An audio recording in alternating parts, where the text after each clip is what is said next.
Assalamu alaikum dear students, welcome to the class in online learning school.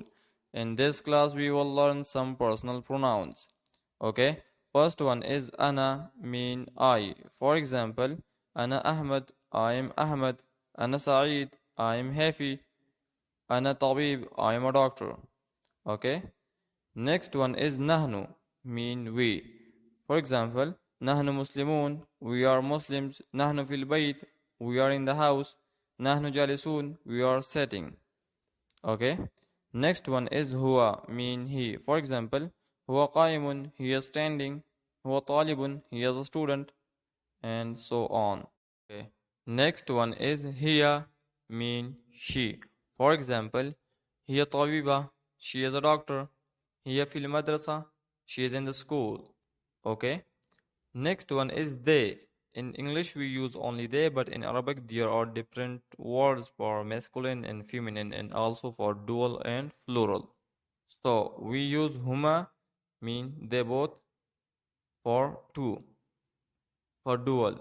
Okay, it is used for two males or two females. Hum, mean they, used for plural masculine, and hunna, used for plural feminine. For example, hunna talibatun, they are students. Hum yakuluna, they are eating. Okay, but one is for females and one is for males. Okay, huwa mean he for one male. Hiya mean she for one female. Huma for two males or two females mean they both. Hum for plural males and hunna for plural females. Okay, next one is you. Same like they, in English we use only you, but in Arabic there are different words. Okay, let's see. Anta mean you, it is used for singular male. For example, man anta, who are you? And anti used for singular female. For example, hal anti tabiba, are you a doctor? Okay, and antuma used for two males or two females. For example, هل أنتما طالبان?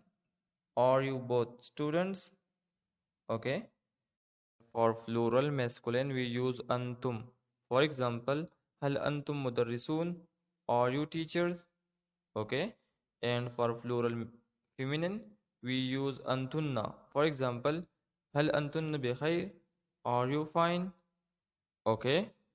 Anta for one male. Anti for one female. Antuma for two males or two females. Antum for plural males. And antunna for plural females. And all have the same meaning, you. Okay? That's enough for today. See you in next class, inshallah.